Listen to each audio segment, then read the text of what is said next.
Well, it's already been a strange weather year already. That's for sure. Morning.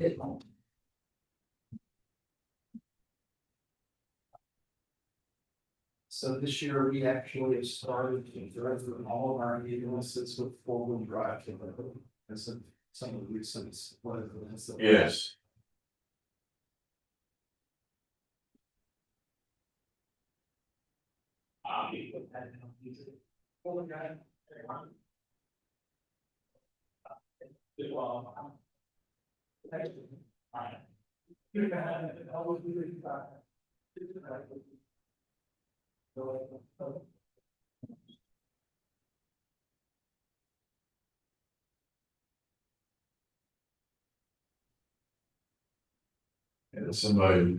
And I heard somebody make the remark last week about the weather, first Monday in the fair. They said, well, you got those two events, flood and monsoon. I didn't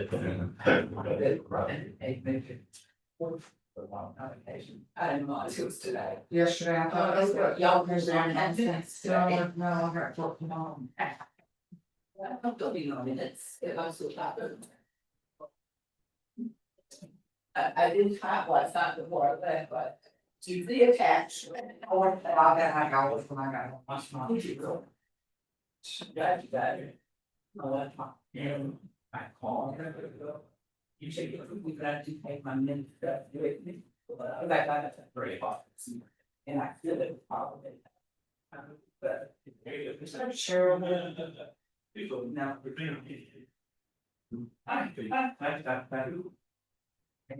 Greetings. How are you?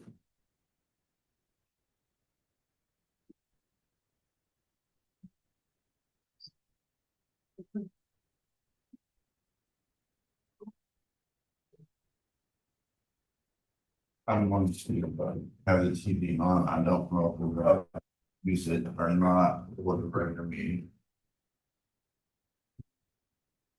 A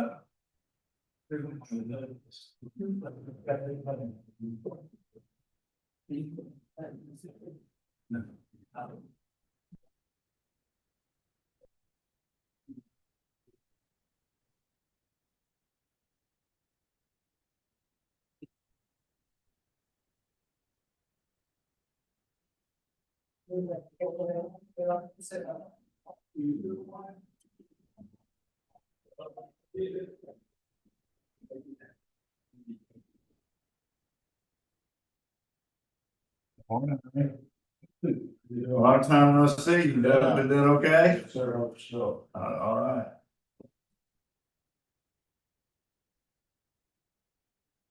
There's a already for this parents. Okay.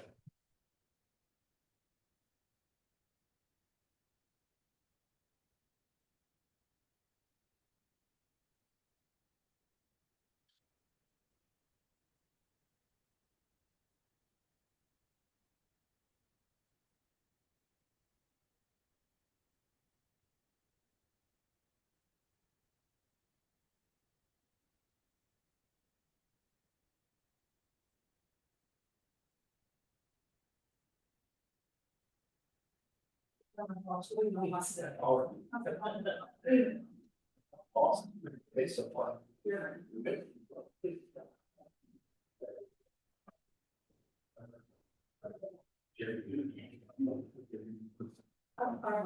So.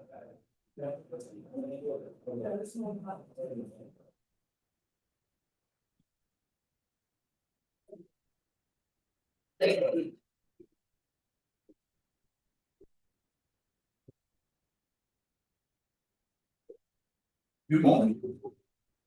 You do that. Do what? Hey.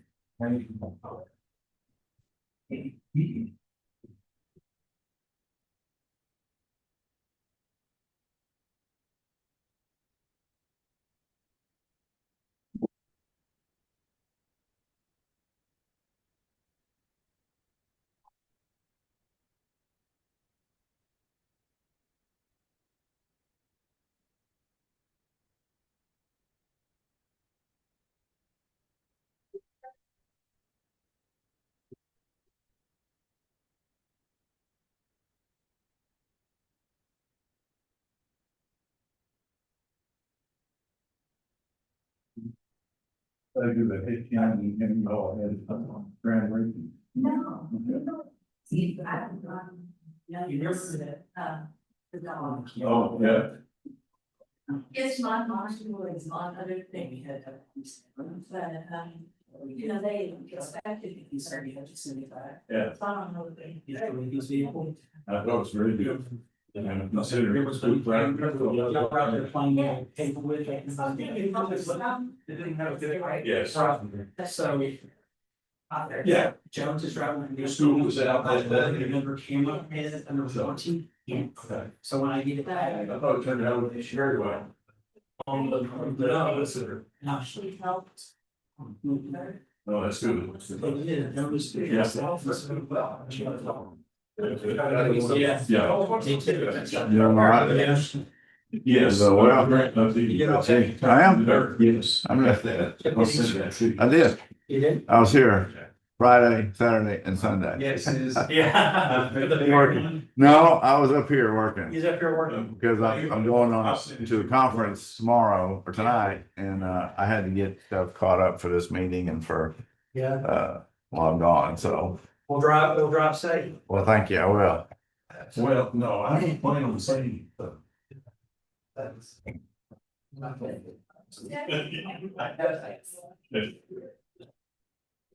Do you have is the reporter working?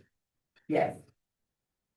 And I will say, looking at the amount of dirt that's on that, it wasn't really a lot of effort No. to be breaking.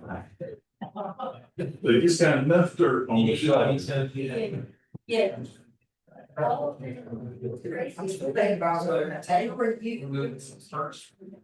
yeah. Yeah. That they were wanting to be in more. Yeah, you heard right. It's all. So I don't know if somebody came in. Did they have workers show up after it's done? Because somebody's switching, I said, we got that. Well, that was just asked, that's parking lot. Oh. And let us see. Yes. Yeah, Yes. we're gonna speak to you. Oh, okay. So they can see them. Basically, the jumbotron today. Okay. Jumbotron. That's what I thought. The IMAX. Cliff is coming in. He's coming in hot. Coming in hot. He's coming in hot, man. I was fixing to say, what do I need to do? I guess I'd talk to Christie about getting all my stuff set up for me. All right. Now to find the other three.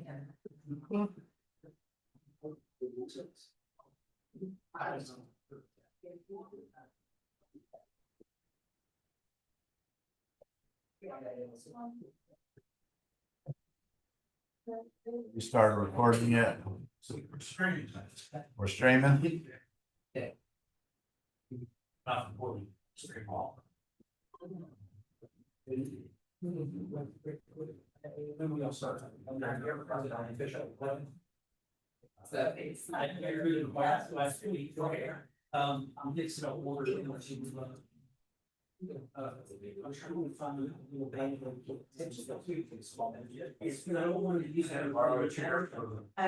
Thank you, sir, bill bag, it's just gonna get strong slowly. I should have Close to the pictures.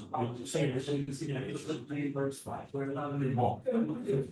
And see what you get. So I'll get ready. Yeah, so just, yeah, so it's not a play, that's the best place to go.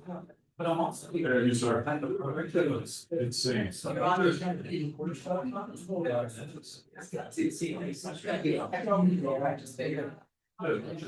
No way any of that can act up. Should- That's right.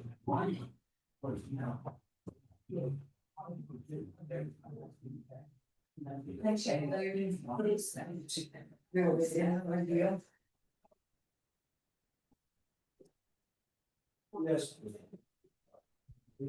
Cold news up there. You sure? Oh, that's. I stated to.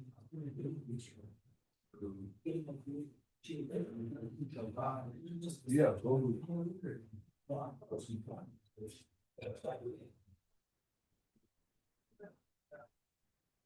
Good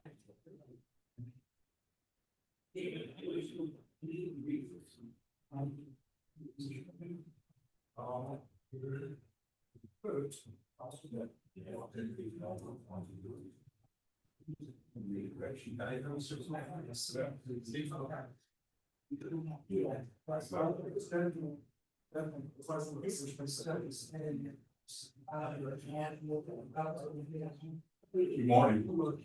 Read it, Mr. Barber. How you doing, sir?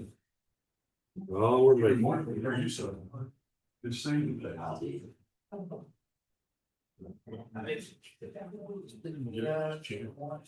What about it? Morning,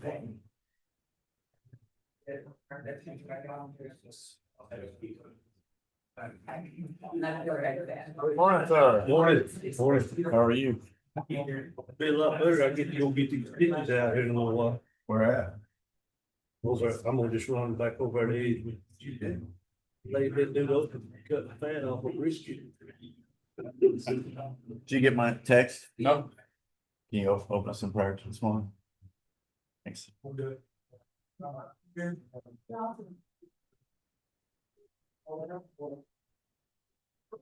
That's briskets for. Association shows of horsemen was having their awards back.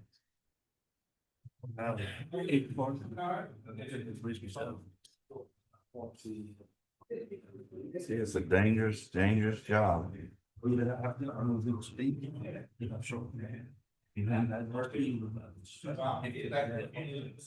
First 2 weeks. I got it.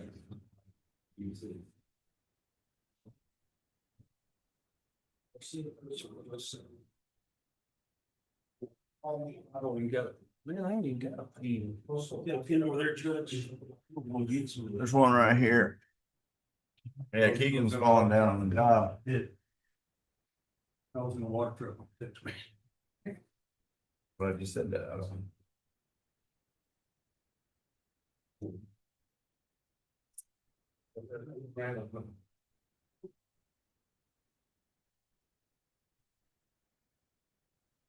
No good is here, because the top is here. Yep. I have to give them back.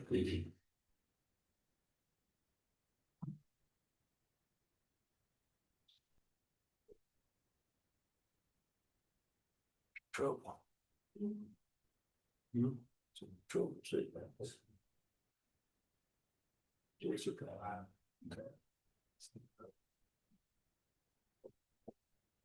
Live here? He's going to be coming late. Coming in hot, as Keegan How's says. his coffee? What? How did his coffee get here? He's got connections. I can't confirm or deny how it got here.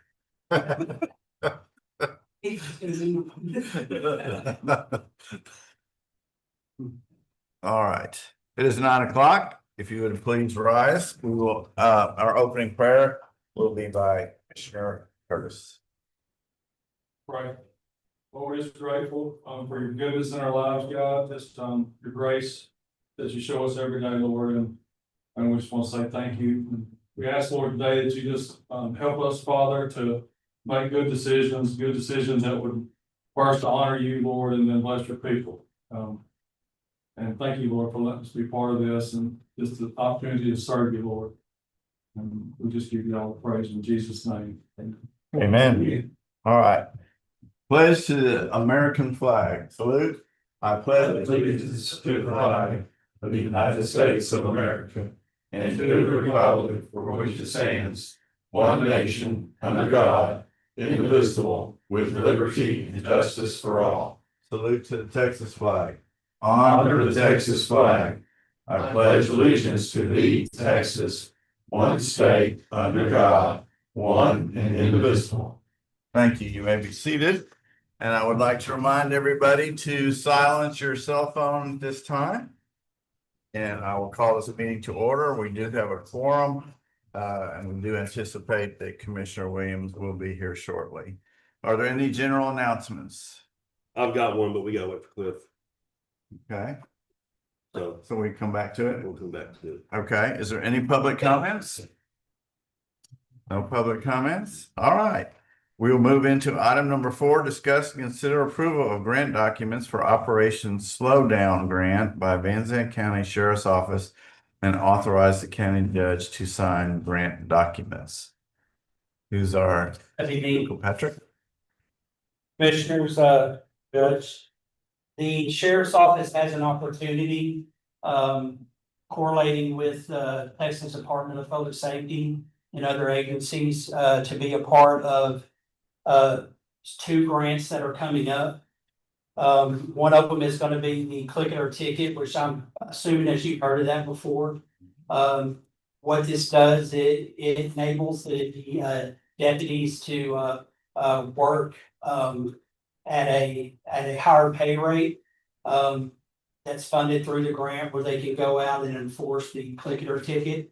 The period of that enforcement would be from May the 15th through June the 3rd, which is the campaign week for that with DPS. Okay. There's 2 areas that we have assigned to this grant. One of them is a daytime area and one of them is a nighttime area.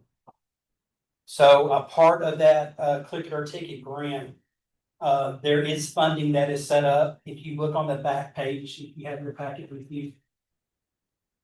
On the very back page of the packet, the total grant amount would be $5,986.55.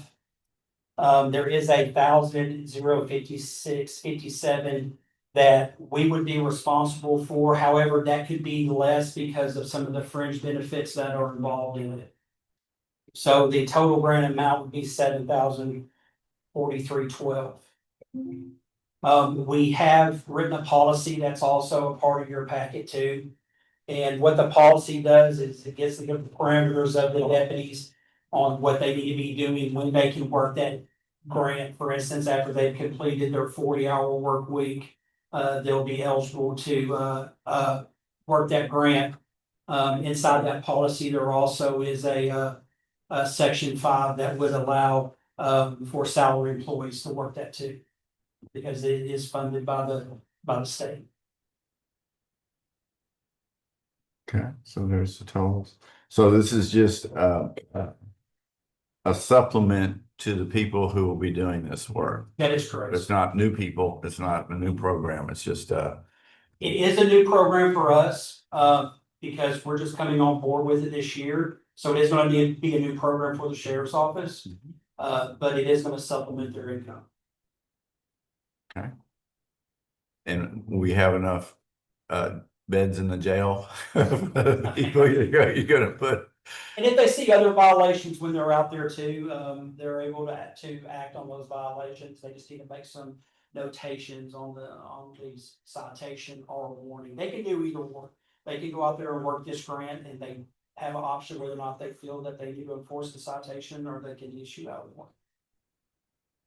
Okay, so you talked about Operation Click It or Ticket grant, but what about the Operation Slowdown grant? What is that? That's number 5 on your list there. I didn't know if you wanted me to cover them both at the same time.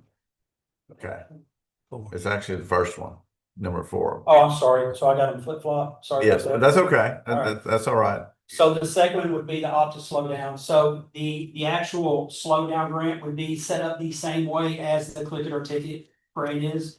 But the slowdown grant is going to involve speeding, and that will have 2 separate zones that are set up, which is one day and one night. But the perimeter. Can you tell us where that will be? Let me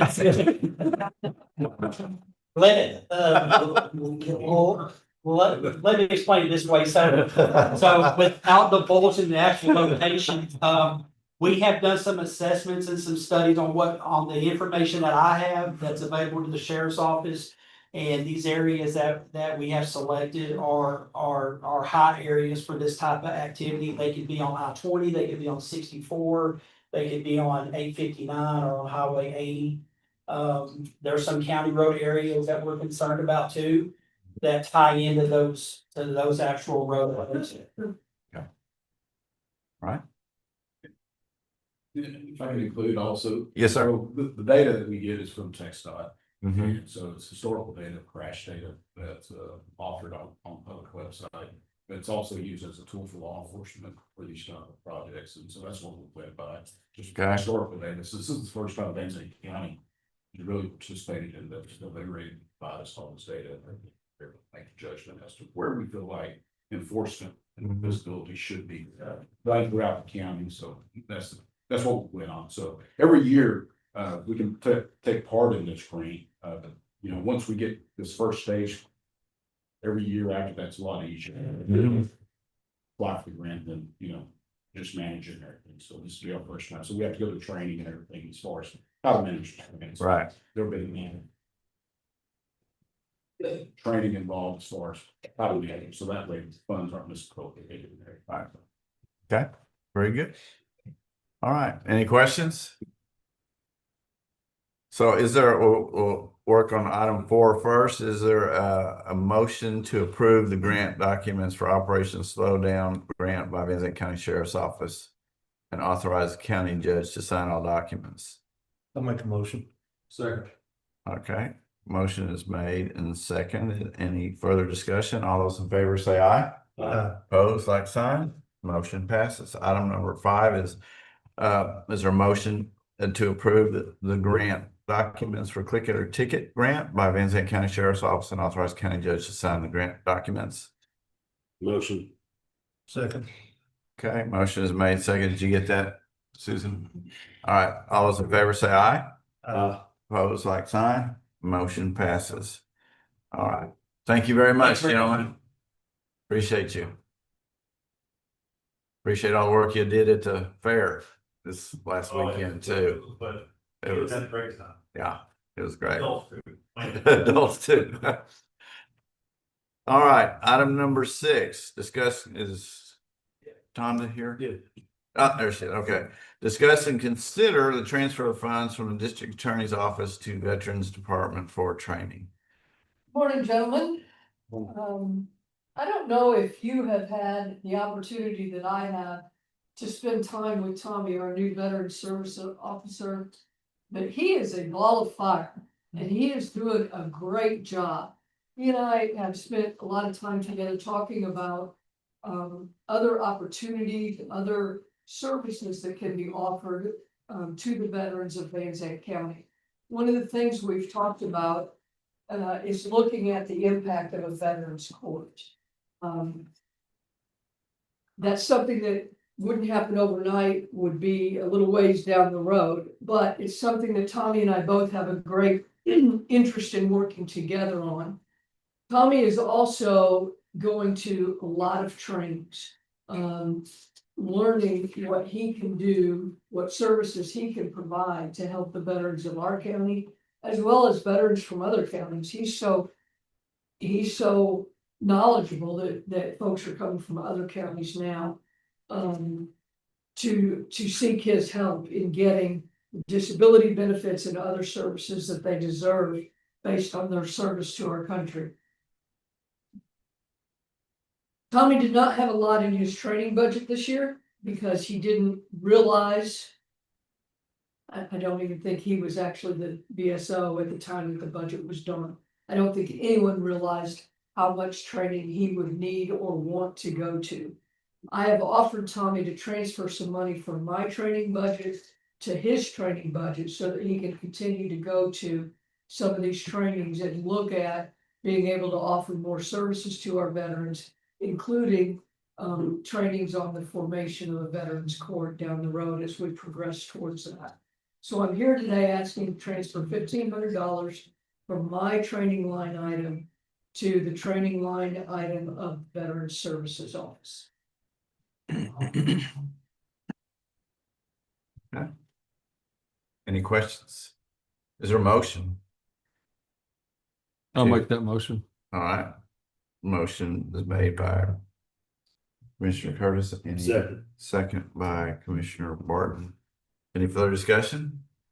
All those in favor say aye. Aye. Opposed, like sign. Motion passes. Thank you. All right.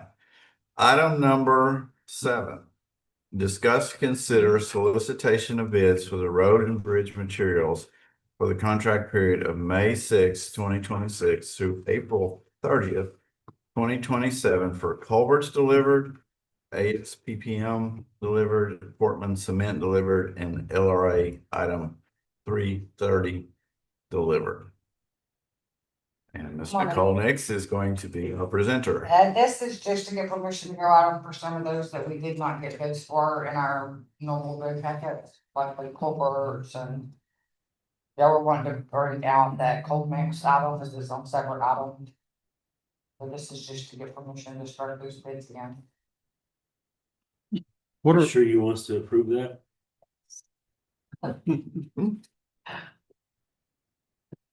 All right, is there a motion to approve going out for bid for these I'll items? make that motion. All right, Commissioner Curtis made it. Is there a second? Second. I give it to Please. Mr. Williams.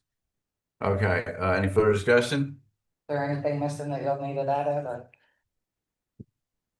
I think that's all I needed. All right, all those in favor say aye.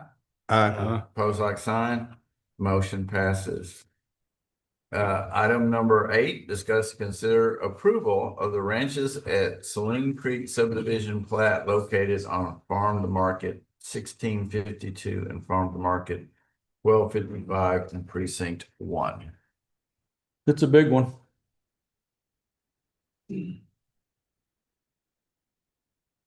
They've been through a lot to get to it. They had to do the water study. I think, is this the first one that's had a water study on it? For the court?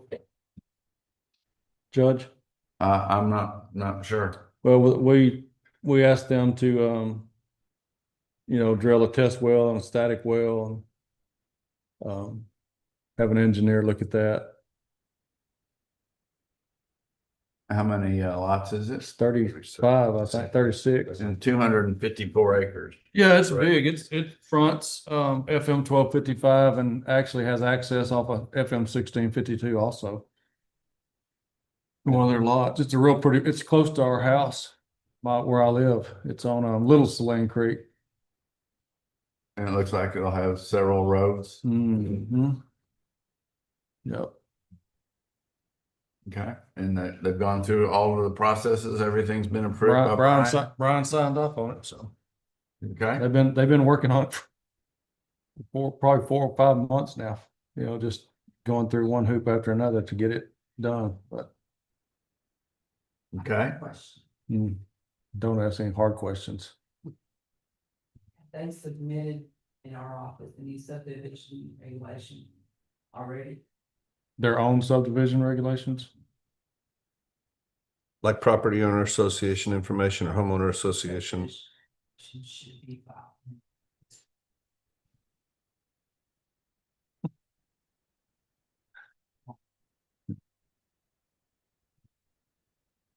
So.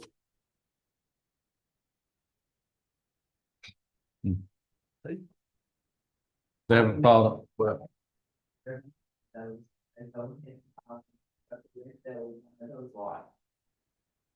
for the sell one of the lots, okay, or before we could go ahead and approve it on the basis that they need to have that in before. so that's their own regulations, not our regulation.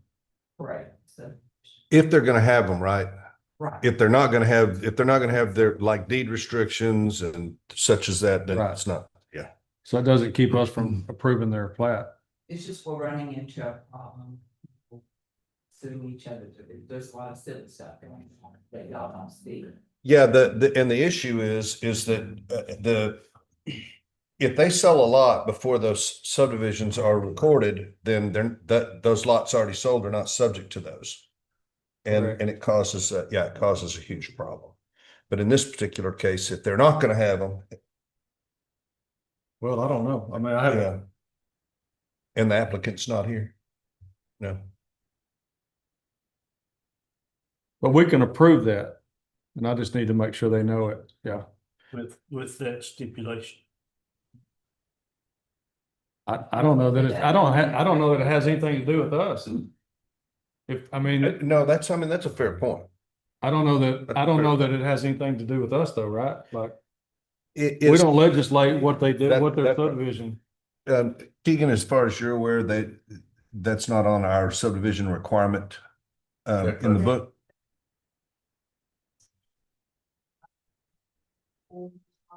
We are on the list. I see.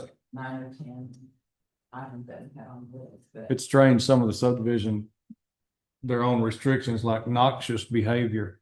That's pretty vague. What is noxious behavior? Whatever we want. Do you want an exhaustive? It's subjective. I mean, It's like, subjective. Yeah, it's a yeah, subjective absolutely. thing. It could be, Absolutely. it could Who be, keeps up with it if they sell one and didn't go through those? it's civil. It's a civil, it has nothing to do with us. It's good business practice, you know. It'd probably I'm be just good thinking- practice. You're right, it has nothing to do with us, but to avoid the civil cases before we approve it, have them go do that. And that way we're avoiding any other civil lawsuits. Yeah, but it's not required. Or- They don't- At least find out. Whether they are or they're not. I think when- Where the person would check off. It was, but it's not now. Well, yeah,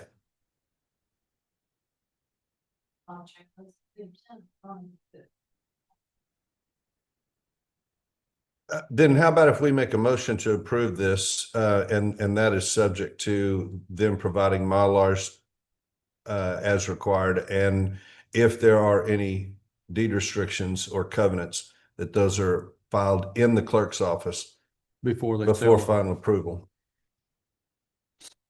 Or, yeah, I'm fine to modify that to before they sell the first lot. That's better than civil. Civil case or whatever, because we're asking to pull the minutes and then we have nothing on it.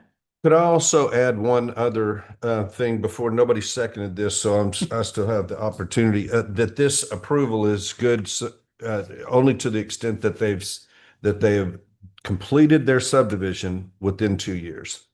This approval is good for 2 years. I have a subdivision in my area that was approved before I got here, and that subdivision technically is still there. They haven't put one road in, they haven't cut one tree.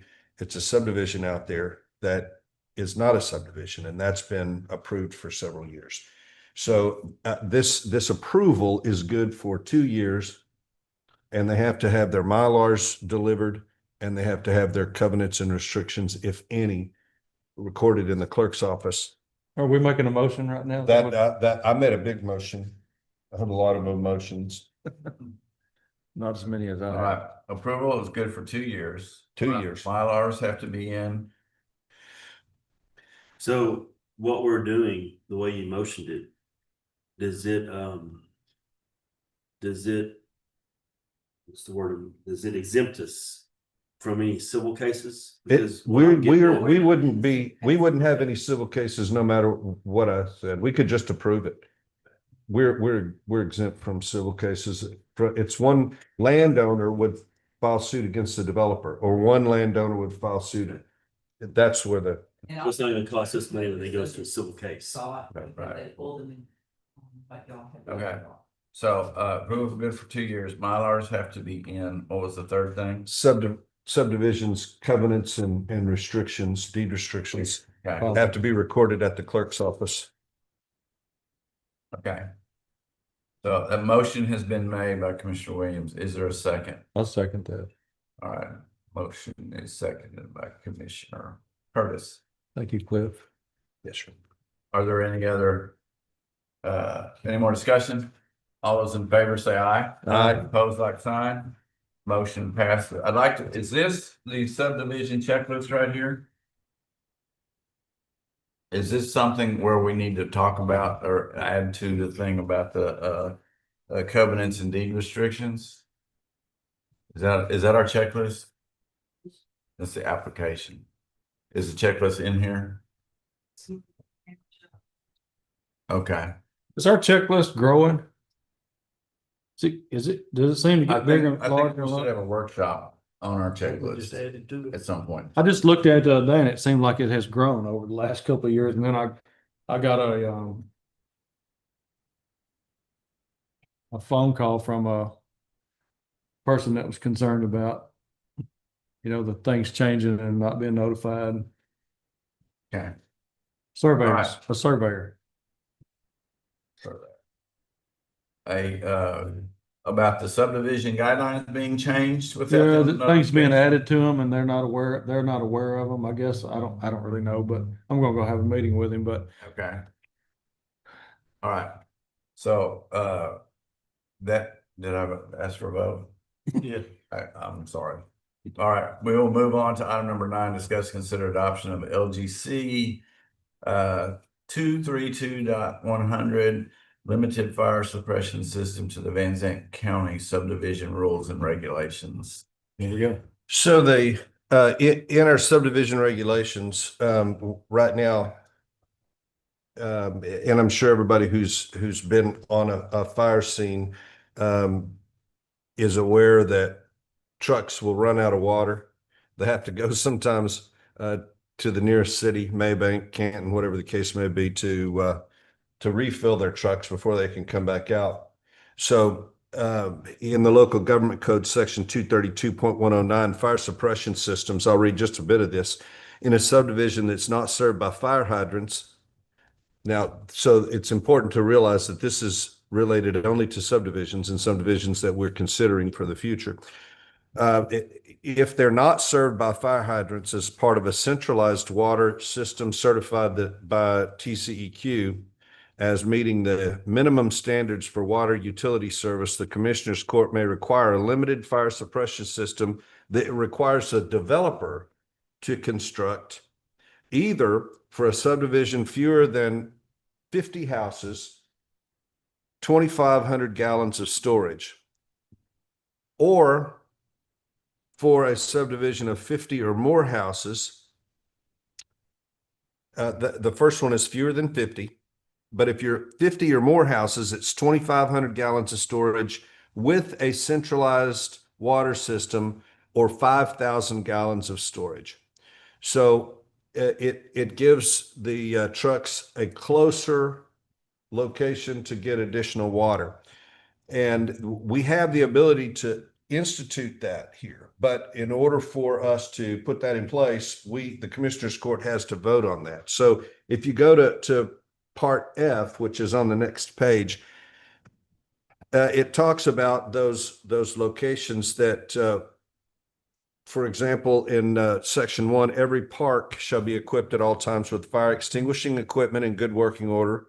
Now, these parks are those that are found within a subdivision. For the subdivision we just talked about, there were no parks, but a park would have to have fire extinguisher equipment in good working order. And number 2, no open fires shall be permitted except that this shall not be construed to prevent barbecuing with charcoal in an approved pit or grill. Number 3, all sites and any part of a recreational vehicle shall not exceed 150 feet from the hard surface streets. Now, I'm open to this. I just wanted to make everybody aware that it is possible for the Commissioners Court. And all of this is with the focus that I have that we need to be more concerned with high density developments. And so we're moving in that direction. We don't want to put restrictions on people just because we have the ability to put restrictions on people. But I think this is a health, safety, and welfare issue. So this last part was about parks. Yeah, this is about parks. But Does that so include like RV parks? like in the subdivision that I just had right there, those are 5-acre tracts. There's That not wouldn't any be- requirement. That wouldn't be a high density. No, there's no requirements related to that. These are parks and these are requirements or regulations that we can consider for subdivisions with 50 or fewer houses. We can require a 2,500 gallon water storage tank to be. Now, there are still questions. So when the developer sells his last lot and he's moved on to, back to Forney, then who's going to keep the water tank filled with water? It doesn't necessarily say that we have to require that one of those wells that were drilled continually fill that. But I think it'd be a good idea. And if I was living in a subdivision with, you know, 50 houses, I would want there to be either a centralized. Fewer than 50 houses. Fewer than 50 is 2,500 and more than that's 5,000, basically. So basically, on a subdivision like Bobby has had some, there are 3 or 4 or 5. Like this one. We don't have to require it. Like the one we're looking at right now, Right. there's no community water there. It's all wells. So for them to be able to do that, they would either have to drill it, it'd have to have its own well to fill it, right? I mean, yeah, it certainly could. It certainly could. And then it would probably have to have its own access road to it. It'd have to have its own lot. That's correct.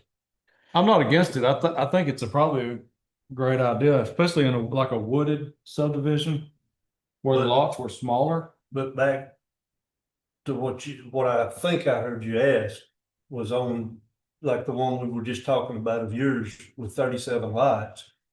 They would have to have a 25.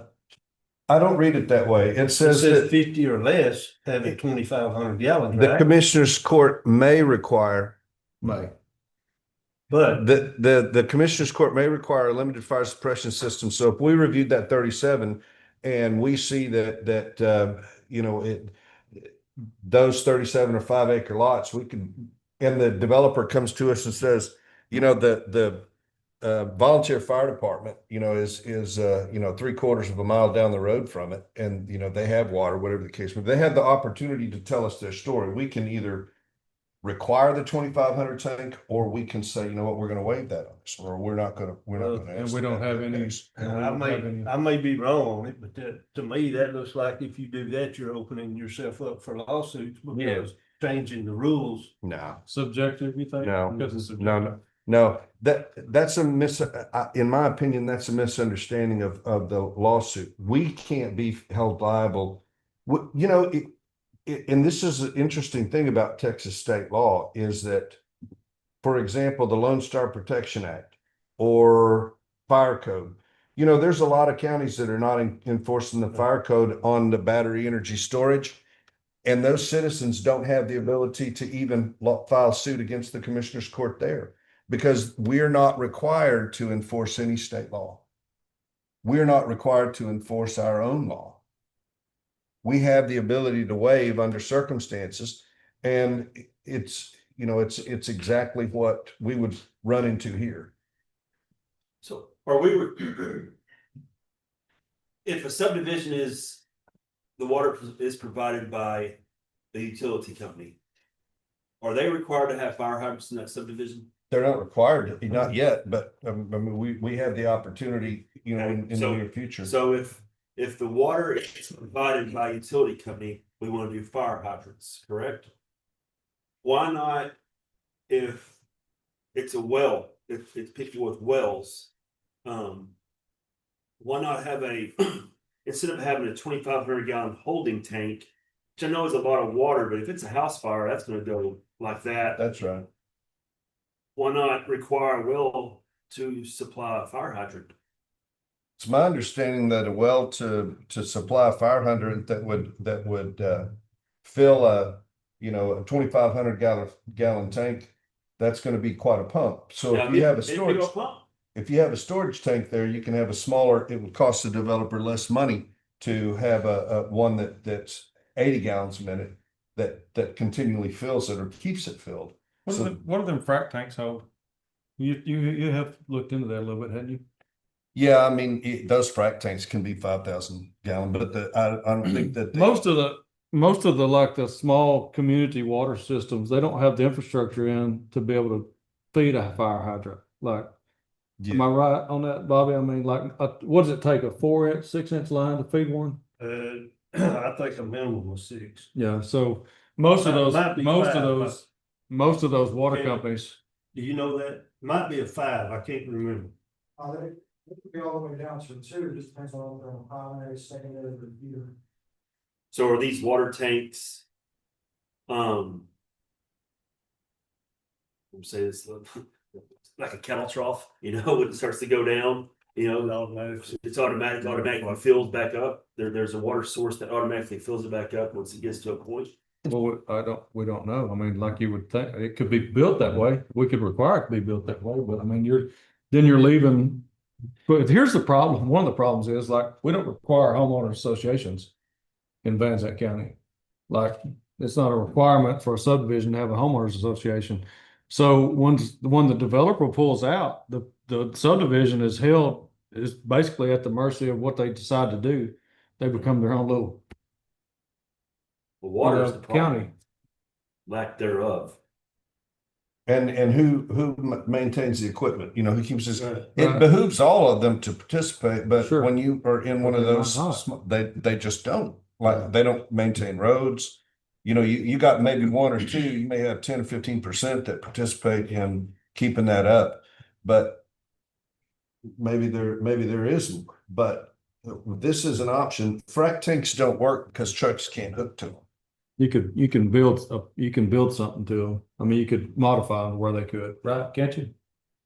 Yeah, I'm sure you probably- could put. You could weld a valve, weld you could weld a valve in. onto it, but, yeah, just some kind of tank though, some kind of storage tank. Yeah, but at the same time, with like Cliff was talking, you know, you don't want it to be an eyesore. And if you put something out there that's starting out kind of an eyesore, then you're gonna end up with short of a big eyesore. You know, Well, I wouldn't I mean, think, that's true.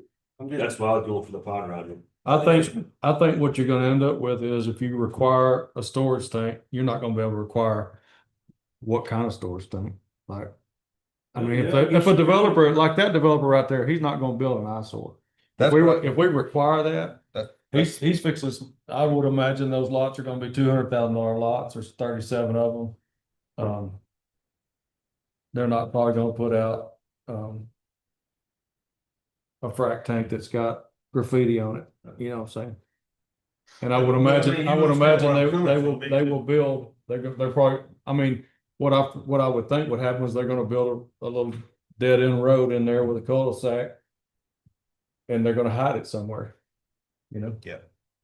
Well, I think it's a good idea because I mean, like, I can tell you right now, there's little valves all around the county, on my county where the fire department 20 years ago stuck a pipe in the ground into the lake where they can pump out of the lakes, but I don't know if the new firemen even know they're there or not. I mean, like, they were trying to mitigate the idea of running out of water in remote location. I'm sure they probably do know where they're at, but they were trying to do something about it 20 years ago, running out of water. So then when you get these condensed like this, you know, probably a good thing to have. What say you?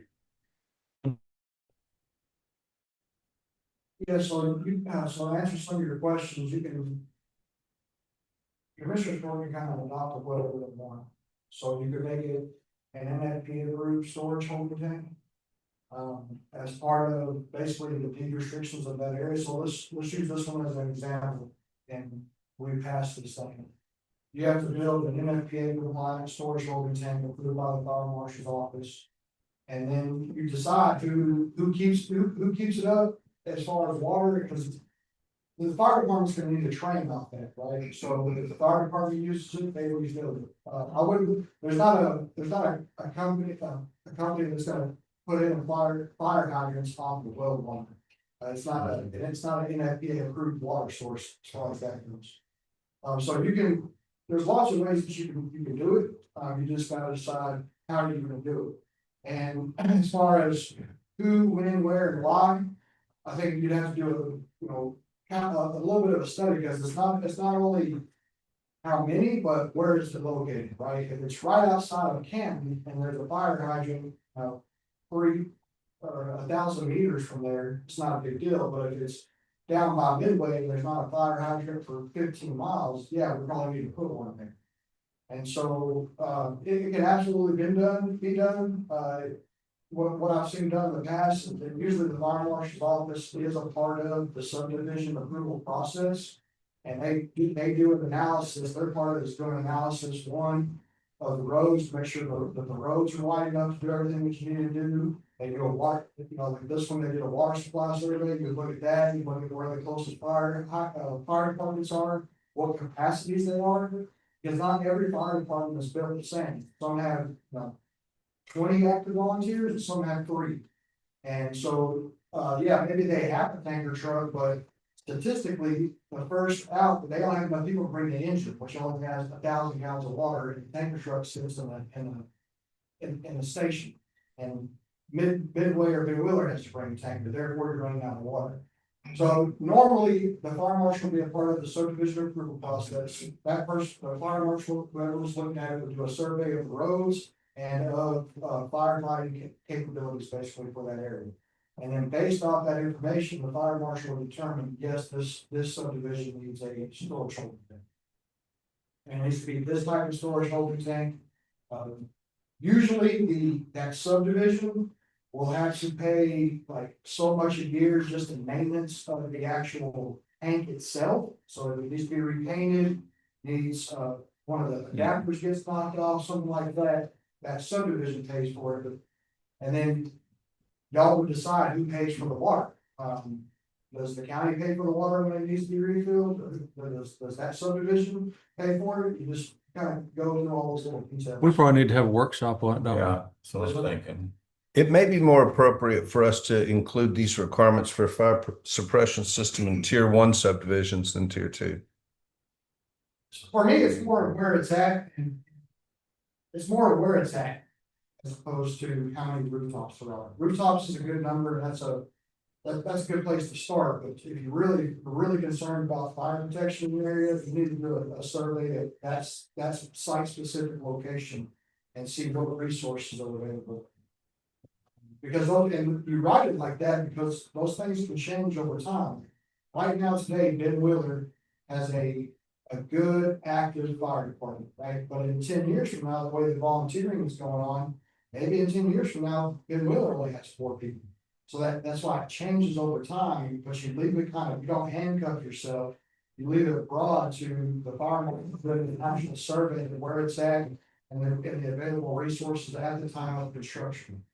And then basically the fire marshal makes a decision as to whether or not they recommend a fire suppression system holding tank.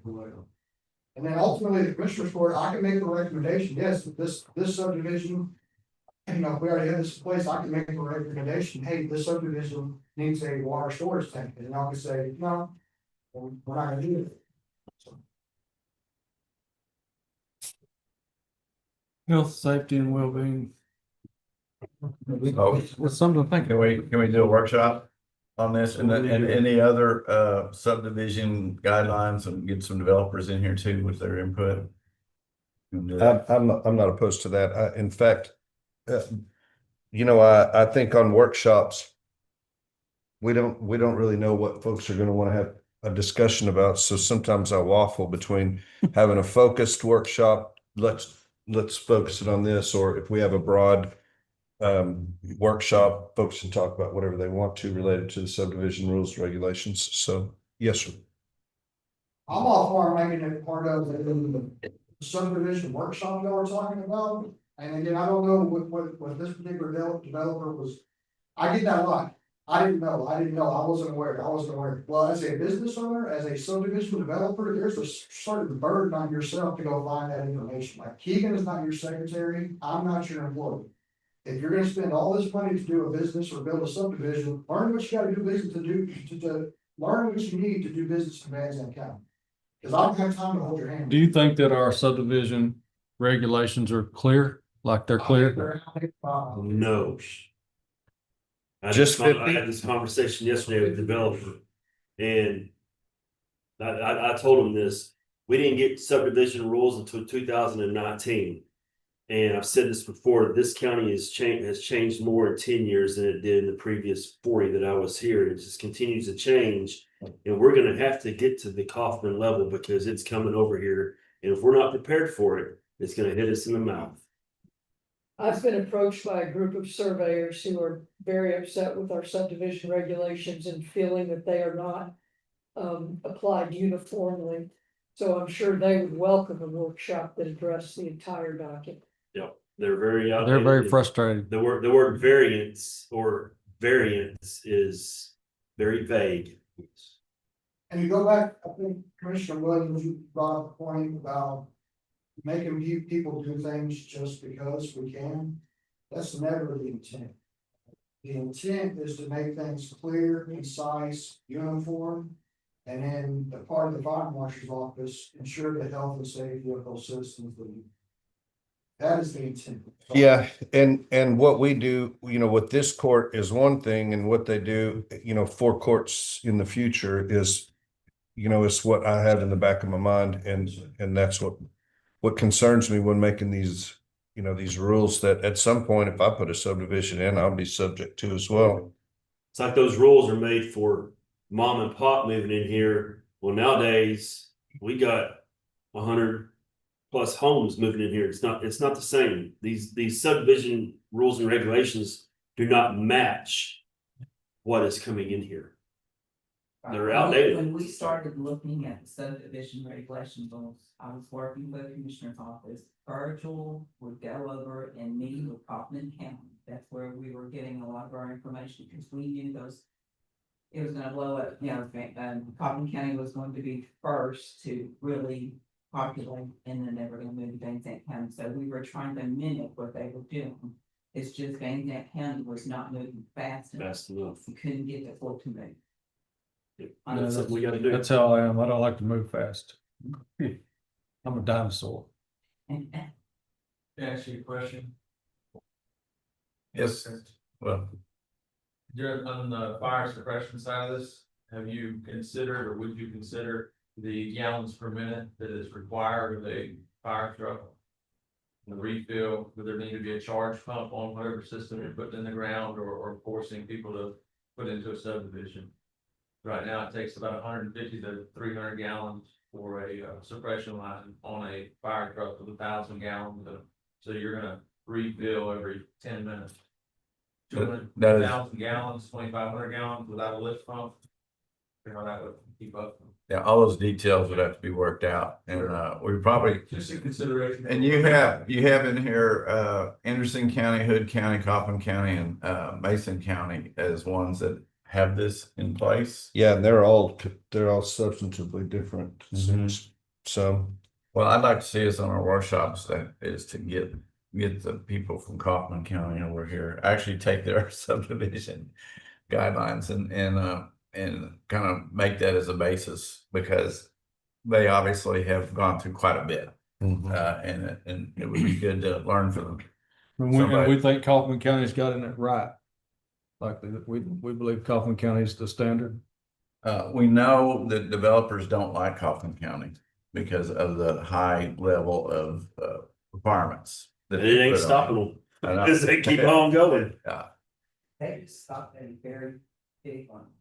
in Kaufman. So, all right. So there's no action on item number 9.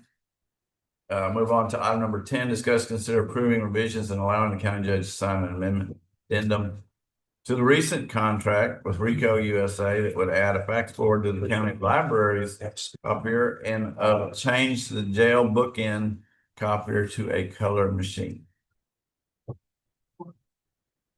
I think you do this on purpose, Scott, so you can come up here and make presentations. Yeah. Well, the library apparently needs a fax port on theirs. I didn't know it was still using the 1980s technology. I think this is gonna linger on. So that's gonna cost for that was $10 for a month. And then the sheriff has asked for a color printer or color copier in bookend instead of the black and white one that I got. And that's an increase of $35.12 a month. But also there's going to be an increase for color imprints of 4.35 cents per page. Which that copier does up to 55,000 orders. But depending on the percentage of that, the same color, for every 10,000, it's $435 per quarter. So I don't know exactly what their use is going to be, so I guess I'll just have to come back and ask for increase when it goes over. But that could be substantial. There's 2 quarters left. If they do 20K, that's going to be almost $900. 4 cents, a little over 4 cents a color copy, Yes, correct? it's 4.35. And it's less than a penny per black and white. It's Uh, point If oh oh we go seven. over the allocation, Okay. and we have quite a bit of allocation. Okay. So, but basically the hardware cost is gonna be about $45 change. Yeah. That's what it For amounts to. both. Okay. That comes out of the 578 lease budget. Mhm. The overages comes out of my 463. So Yeah. there's 7. Yeah, we're gonna need to do an analysis on the color copies this next quarter or whatnot, because I know just to see where we're at on that. All right, so is there a motion to allow us a new addendum to the recent contract with Rico USA for the fax board and for the jail book and color copy? And all we know for sure is that it's gonna cost us $45 a month more. For the hardware. For the hardware. But we don't know what the There'll rest be- of it's gonna there'll cost. be- That's what they use, no color whatsoever. And then for my other line item, if they use color, that's gonna be 4.35 cents every time. Is there any reason for them to use color, Scott?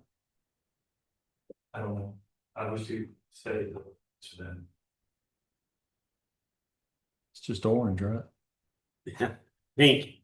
Well, when they're doing bookend pictures and stuff. Okay. It's normally orange. Yeah. I know firsthand. No comment. Is there a motion? I'm still mad about it. I'll motion. All right, is there a second? Second. All right, seconded by Commissioner Phillips. Any further discussion? All those in favor say aye. Aye. Opposed, like sign, motion passes. Item number 11, discuss and consider authorizing the county judge to sign a lease agreement with Texas Cellnet for ground and tower space in Van, Texas for P25 radio system.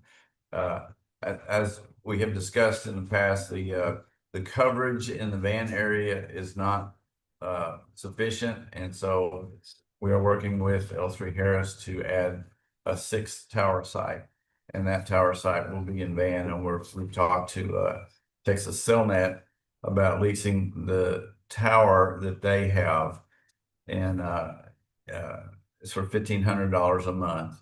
And that will, the L3 Harris will put their equipment on it to give the coverage that's required for the Van area to meet the contractual obligations. Now, we are also going to be coming back in next couple commissioner court meetings with a lease from Texas Cellnet to lease our tower in precinct 1, Grand Saline Tower, for the same amount of what this lease is going to be. So they're going to offset each other is what it amounts to. And they will be using it for their purposes. But we don't have both. We need to get this lease completed in order for L3 Harris to continue to work on getting they've already got all the plans and all the cost estimates to install equipment, because it means that there's a shelter that has to be installed. There is a generator that has to be installed, and then there's equipment on the tower that needs to be installed. And so we need to get this lease up and running so that they can move forward with that. Do they think that this is gonna fix the problem? Yeah, that they are assuring us that yes, it will fix the problem. And again, the main issue is the coverage for the Van High School. We got to have that is one of the critical buildings in the plan that needs to be covered, and that's the main thing that's going to do. Plus, some areas in Van that because the terrain are not covered by our current system. Do you know where those areas are?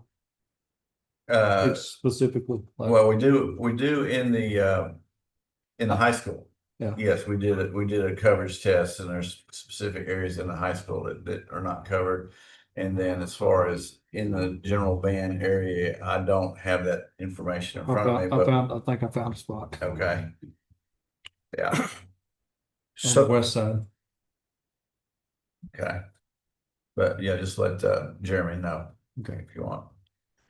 So our cost to the county is, since the $1,500 a month is offset, our cost is just the equipment that we'll be adding to this tower site. That is correct. And that equipment is being paid for by L3 Harris. We are not purchasing that. I make a motion. That's easy enough. Second.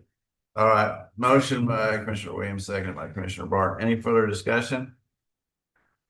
All those in favor say aye. Aye. Opposed, like sign, motion passes. Item number 12, consent agenda. Consent agenda are items considered routine by the Commissioners Court and will be enacted by one motion. There's no separate discussion unless the county judge or commissioner requests an item be removed from the consent agenda considered separately.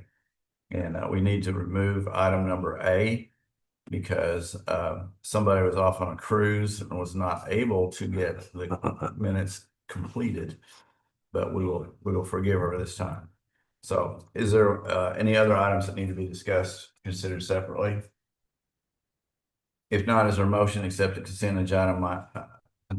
agenda minus item number A? Motion. Okay, is there a second? Second. Any further discussion?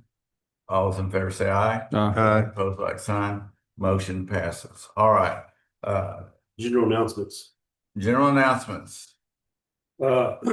Yeah, we have one. I say we, as the four commissioners, we'll come down there in a minute, David, and get a picture. But this Keegan Caldwell has 5 years of service with us, and I'll say on my behalf, and I'll let the other three speak, but she's a lifesaver in that office. She keeps us straight, and things wouldn't go near as smooth if it wasn't without her.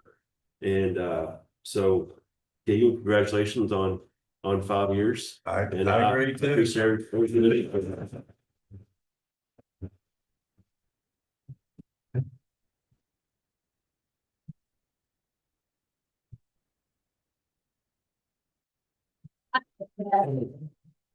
Keegan, on my behalf, I would like to thank you for what you do for us, and you're a great asset to that office, to that department. The whole county. Went to the county judge's office too. You're a great asset. So You need to go down. If David's only want a picture, I can promise you that. So all four of us need to go there. I can tell you that we would get less than half done with more than half of us here if she wasn't present.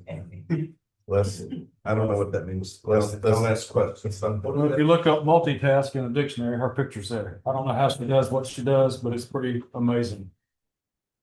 Get y'all across here. Yeah, in the middle. Yeah. We can say, hurry. Well. Wait, don't try. Judge, you want to? Judge. Right. I don't know. Will y'all let me in the picture? Is it okay if I get in the picture? Yes. As a matter of fact, I'm gonna ask you all to slide down just a little bit to your left. All of you slide down. Okay, there we go. You want to get some? I'll get some. Here we go. Ready, 1, 2, 3. Let's do it again. 1, 2, 3. One more. 1, 2, 3. Thank you. All right.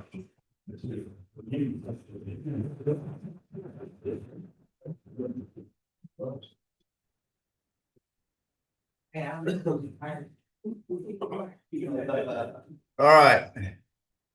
That we will now move into an executive session in compliance with section 551.0725 of the Texas Government Code to conduct a closed meeting to deliberate business and financial issues related to a contract being negotiated. So if you would please clear the courtroom and we will go into executive session.